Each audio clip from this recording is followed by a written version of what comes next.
அனைவருக்கும் வணக்கம். அனைவரும் நலமே. 100 days வெயிட் லாஸ் ப்ரோக்ராமில் நமக்கு பிரேக்ஃபாஸ்ட்டும் டின்னரும் இன்ட்ரெஸ்டாக இருந்தால் தான் நல்லாயிருக்கும் இல்லைங்களா? அதுலேயும் முக்கியமாக தோசை இல்லைன்னா எப்படிங்க? ஆனால் நம்ம அரிசி உளுந்து இதெல்லாம் வெயிட் லாஸ்க்காக வேணான்னு கொஞ்ச நாளைக்கு ஸ்டாப் பண்ணியிருக்கும்போது என்ன செய்கிறது, எப்படி தோசை இட்லி செய்கிறது இல்லையா? ஸோ இப்போ இந்த வீடியோவில் நம்ம தோசை பார்க்க போகிறோம்.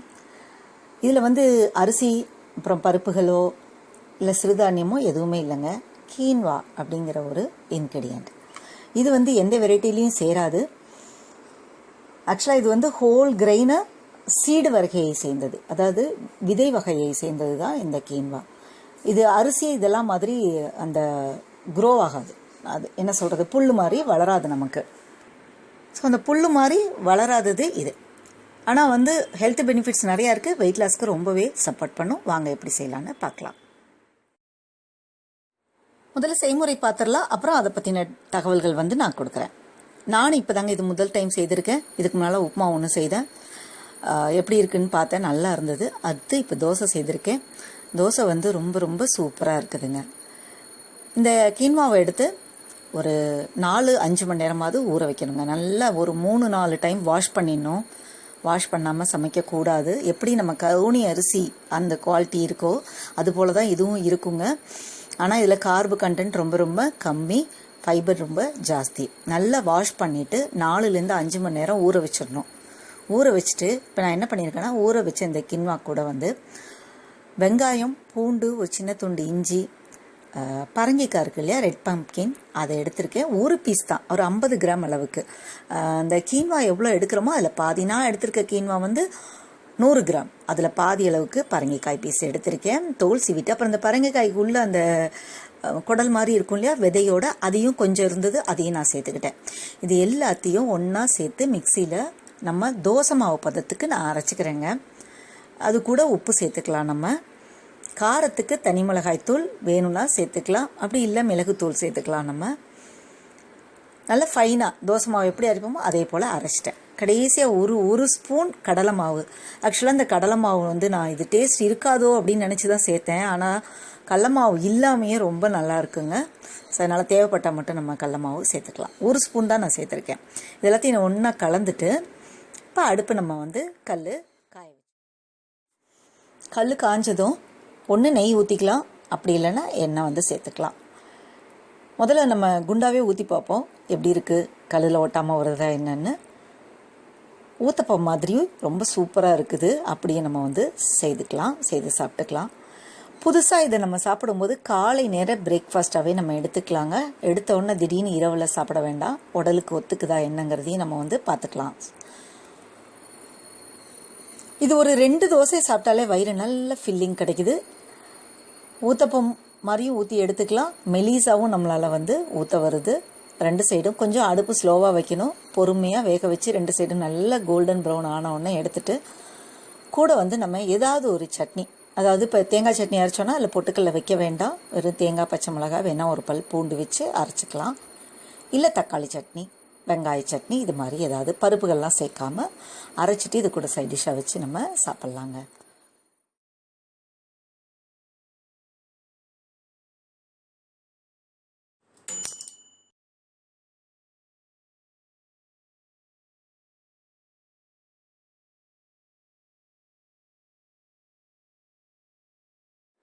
ஸோ இது நல்லா வந்துடுச்சுல ஊத்தப்பம் ஸ்டைலில். அடுத்து மெலிசாவும், அதுக்குன்னு ரொம்ப தேய்க்க வேண்டாங்க. நம்ம மித்த மாவு மாதிரி ஓரளவுக்கு மிதமாக மெலிசா நம்ம ஊற்றிக்கலாங்க. பொன்னிறமாக 2 சைடும் திருப்பி போட்டு அழகாக வேக வச்சு எடுத்துட்டு ஒரு சீஸ் தோசை நம்ம செய்துக்கலாம்.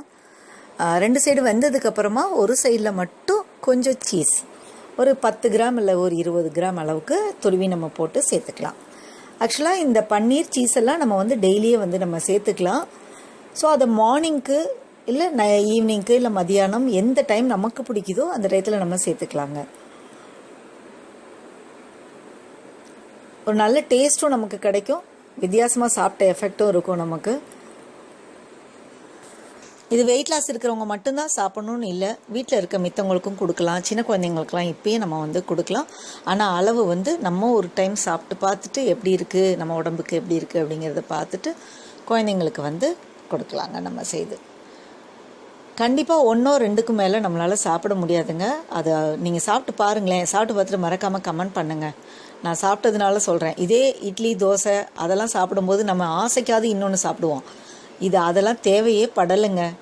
1 2 அது முடிஞ்ச உடனே பார்த்திங்கன்னா நமக்கு போதும்னு நமக்கு தோணிடுது. அந்த அளவுக்கு எஃபெக்ட் வந்து நான் இந்த தோசையில் வந்து பார்த்தேன். இந்த கீன்வா பார்த்தீங்க அப்படின்னு சொன்னாங்க ஹோல் கிரெயின். இதில் வந்து கிளிசமிக் இண்டெக்ஸ் வந்து கம்மி.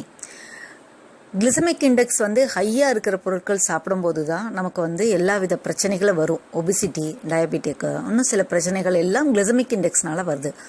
அப்போ கிளிசமிக் இண்டெக்ஸ் ஒரு பொருள் எவ்வளோ இருக்கணும்னா 55க்கு கீழே இருக்கணும். ஸோ இந்த இதில் வந்து குயினாவில் வந்து 53 அளவுக்கு வந்து இருக்குது. ஆனால் நம்ம கருப்பு கவுனியில் வந்து ரொம்பவே கம்மி, 43 தான் வந்து இருக்குது. பட் இந்த கீன்வாவை பொறுத்த வரைக்கும் வந்து நியூட்ரிஷனல் பெனிஃபிட் வந்து ஜாஸ்தி, ஃபைபர் கண்டென்ட் வந்து ரொம்பவே ஜாஸ்தி. இதோட ஸ்டார்ச் வந்து ரைஸில் இருக்கிற ஸ்டார்ச் மாதிரி, எந்த ரைஸாக இருந்தாலும் சரி அதில் இருக்கிற ஸ்டார்ச் மாதிரி இல்லாமல் இதில் கொஞ்சம் வித்தியாசமாக இருக்குது இந்த ஸ்டார்ச் கண்டென்ட். இது வந்து நட்ஸு சாப்பிட்ட ஒரு எஃபெக்ட் மாதிரி இருக்கணும். ஏன்னா சீடு வகையை சேர்ந்ததுனால அது பார்த்திங்கன்னா நட்ஸ் மாதிரியே இருக்கும் நமக்கு.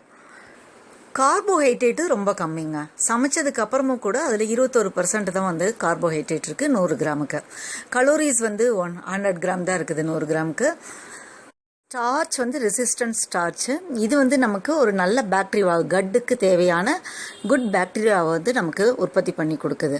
அந்த ஃபேட்டி ஆசிட்ஸ் வந்து நம்மளுடைய கட் ஹெல்த்தை இம்ப்ரூவ் பண்ணுறதுக்கும் மித்த டிசீஸை வந்து கட் பண்ணுறதுக்கான ரிஸ்க்கு, எந்தெந்த டிசீஸ் நமக்கு ரிஸ்க்கோ அதெல்லாம் கட் பண்ணுறதுக்கும் வந்து இது சப்போர்ட் பண்ணுது. ப்ரோட்டீன் நிறையவே இருக்குது நமக்கு. மித்த பொருட்களில் இருக்கிறத விட இதில் ப்ரோட்டீன் பங்கு வந்து ஜாஸ்தி. 16% வந்து மித்த தானியங்களை கம்பேர் பண்ணும்போது இதில் வந்து ஜாஸ்தியாக இருக்குது நமக்கு.